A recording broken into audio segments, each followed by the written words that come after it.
जरा कल्पना कीजिए, एक विशाल और भव्य किला जो अरावली की पहाड़ियों पर किसी पत्थर के मुकुट की तरह सजा हुआ है।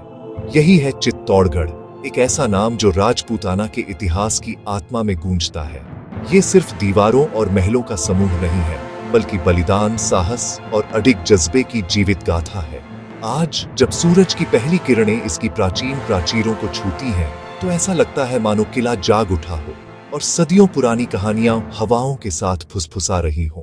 यहाँ की हर ईंट ने गौरवशाली जीतों और दर्दनाक त्रासदियों को देखा है, और इसी वजह से यह भारत का सबसे बड़ा और शायद सबसे भावनात्मक किला भी है। इसकी कहानी इस बात का प्रमाण है कि कुछ विरासतें समय के साथ कभी मिटती नहीं। चित्तौड़गढ़ की कथा भारतीय इतिहास के गहरे पन्नों में शुरू होती है, जिसे किंवदंतियों के अनुसार 7वीं सदी में मौर्य वंश के चित्रांगदा मोरी ने बसाया था। लेकिन इसका स्वर्ण युग तब आया जब 8वीं सदी में बप्पा रावल के नेतृत्व में यह मेवाड़ के सिसोदिया राजपूतों की राजधानी बना। 800 साल से भी ज्यादा समय तक यह किला राजपूत शक्ति का गढ़ और उनकी स्वतंत्रता का प्रतीक बना रहा। यही वो जगह थी जहां से मेवाड़ के शासकों ने अपनी मातृभूमि और सम्मान की रक्षा के लिए दुश्मनों का सामना किया। इन दीवारों के नीचे की जमीन ने वीरों का रक्त और रानियों के आंसू सोखे हैं, जिससे यहाँ घूमना खुद बहादुरी के तीर्थ जैसा लगता है। किले की रणनीतिक स्थिति 180 मीटर ऊंची पहाड़ी पर और 700 एकड़ में फैला हुआ इसे लगभग अभेद्य बनाती थी। इसकी 13 किलोमीटर लंबी विशाल प्राचीरें किसी भी सेना को रोकने के लिए बनाई गई थीं। लेकिन चित्तौड़गढ़ का महत्व केवल उसकी सैन्य वास्तुकला में नहीं है। यह राजपूत संस्कृति की जननी रही, जहां कला, संगीत और साहित्य राजाओं के संरक्षण में फले फूले। ये किला सिर्फ एक राज्य की राजधानी नहीं, बल्कि राजपूत गौरव का प्रतीक है, जिसके लिए अनगिनत लोगों ने अपनी जान तक न्यौछावर कर दी। चित्तौड़गढ़ को समझना स्वाभिमान के अर्थ को समझना है, एक ऐसा सिद्धांत जिसे राजपूत जीवन से भी ऊपर मानते थे। किले ने 3 बड़े घेराव झेले और हर बार अद्वितीय वीरता और बलिदान की मिसाल कायम हुई। ये सिर्फ भूमि के लिए लड़ाइयां नहीं थीं, बल्कि सम्मान और धर्म की रक्षा के लिए महाकाव्य संघर्ष थे।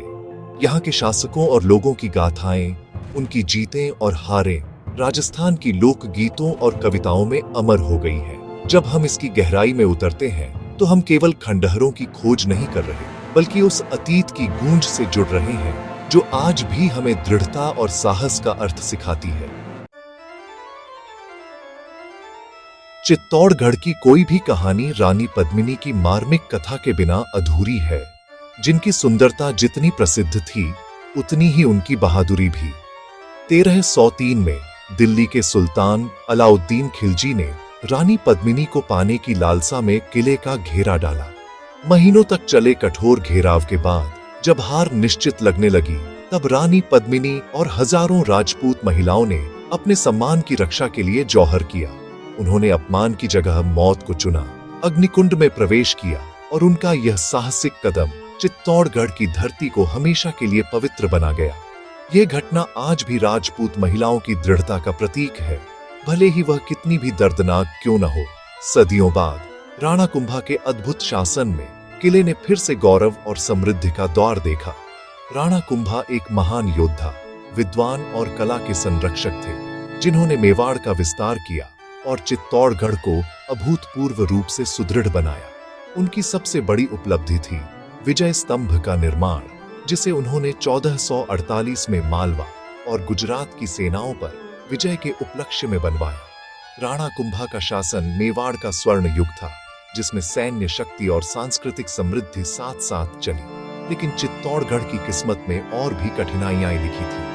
1567 में मुगल सम्राट अकबर ने किले का भयंकर घेराव किया। उस समय के शासक महाराणा उदय सिंह द्वितीय ने अपने सरदारों की सलाह पर किले को छोड़कर एक नई राजधानी की स्थापना की, जो आगे चलकर उदयपुर बनी। चित्तौड़गढ़ की रक्षा की जिम्मेदारी जयमल और पट्टा नामक वीर सरदारों पर थी। उन्होंने असाधारण साहस दिखाया, लेकिन अंततः मुगल सेना ने किले की दीवारें तोड़ दी। इसके बाद फिर से जौहर और साका हुआ, जिसमें शेष राजपूत सैनिक अंतिम सांस तक लड़े। मुगलों के खिलाफ प्रतिरोध की विरासत महाराणा प्रताप ने आगे बढ़ाई, जो उदय सिंह के बेटे थे। भले ही उन्होंने कभी चित्तौड़गढ़ से शासन नहीं किया, लेकिन उनका पूरा जीवन अपने पूर्वजों की राजधानी को मुगलों से वापस पाने के संघर्ष में बीता। अरावली की पहाड़ियों से लड़ते हुए महाराणा प्रताप राजपूत स्वतंत्रता और जज्बे का प्रतीक बन गए। उनकी अटल दृढ़ता, खासकर हल्दी घाटी के युद्ध में, आज भी प्रेरणा देती है। महाराणा प्रताप की कहानी चित्तौड़गढ़ से गहराई से जुड़ी है, क्योंकि इसी किले को वापस पाने की चाह ने उनके जीवन को महान बना दिया। जैसे जैसे आप किले के विशाल परिसर में आगे बढ़ते हैं, विजय स्तंभ सबसे पहले आपका ध्यान आकर्षित करता है। यह 37.2 मीटर ऊंचा स्तंभ सिर्फ एक युद्ध की जीत का प्रतीक नहीं, बल्कि राजपूत वास्तुकला का अद्भुत नमूना है, जिसमें हिंदू मिथकों की पूरी झलक मिलती है।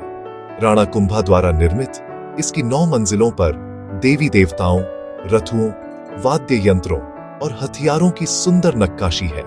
इसकी संकरी, घुमावदार सीढ़ियां चढ़कर ऊपर पहुंचने पर पूरे किले और मैदान का अद्भुत दृश्य दिखाई देता है। और सच कहूं तो यह वाकई मेवाड़ के गौरवशाली अतीत की याद दिलाता है।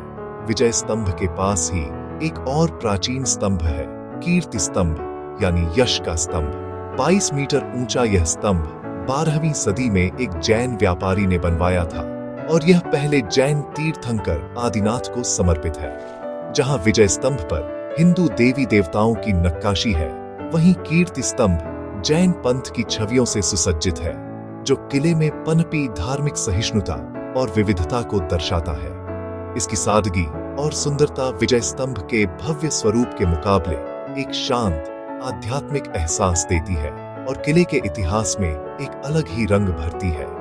रानी पद्मिनी की कथा का वास्तुशिल्प केंद्र है पद्मिनी महल, जो एक बड़े कमल तालाब के बीच में स्थित है। यह जगह जितनी सुंदर है, उतनी ही गहरी ऐतिहासिक भावनाएं भी समेटे हुए हैं। यहीं पानी के किनारे एक मंडप में कहा जाता है कि अलाउद्दीन खिलजी को रानी पद्मिनी की झलक आई थी, जो बाद में किले की किस्मत बदलने वाली साबित हुई। महल भले ही साधारण 3 मंजिला हो, लेकिन इसकी लोकेशन और इससे जुड़ी कहानी इसे चित्तौड़गढ़ के सबसे भावुक स्थलों में शामिल करती है।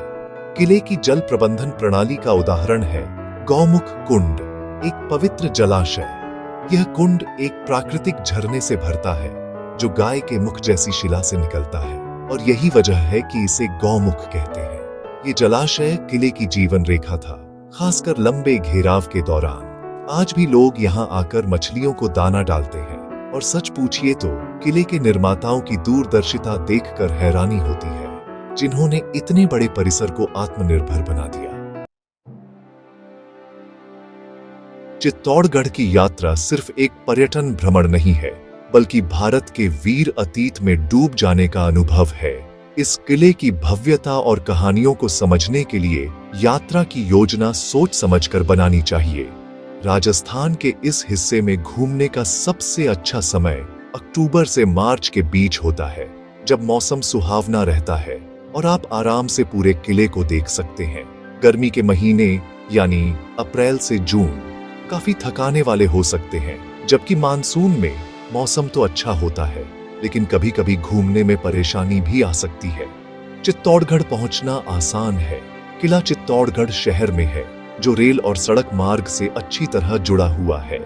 सबसे नजदीकी बड़ा हवाई अड्डा उदयपुर का महाराणा प्रताप एयरपोर्ट है, जो लगभग 100 किलोमीटर दूर है। वहां से टैक्सी या बस आसानी से मिल जाती है।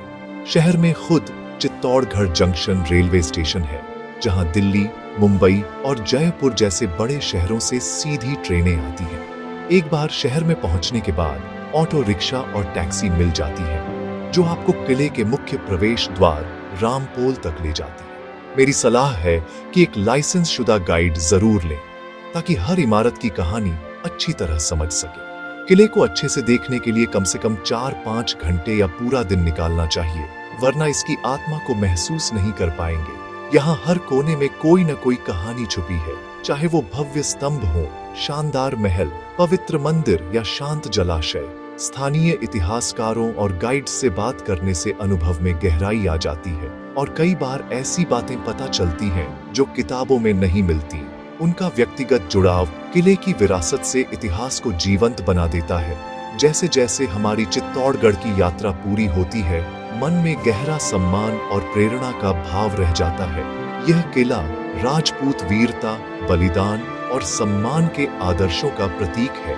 यह हमारी भारतीय विरासत का अहम हिस्सा है, एक ऐसी कहानी जो पत्थरों में लिखी गई है और जिसे हर पीढ़ी को पढ़ना और याद रखना चाहिए। हम आपको प्रोत्साहित करते हैं कि भारत के ऐसे ऐतिहासिक स्थलों की खोज जारी रखें, क्योंकि इन्हीं में हमारे सामूहिक स्मृति की असली धरोहर छुपी है। और जब आप इन कहानियों को जानेंगे तो आप भी इन्हें आने वाली पीढ़ियों के लिए जीवित रखने में योगदान देंगे। अगर आपको यह यात्रा पसंद आई हो तो वीडियो को लाइक करें, अपने विचार कमेंट में साझा करें और ऐसे ही ऐतिहासिक सफर के लिए हमारे चैनल को सब्सक्राइब करना न भूलें।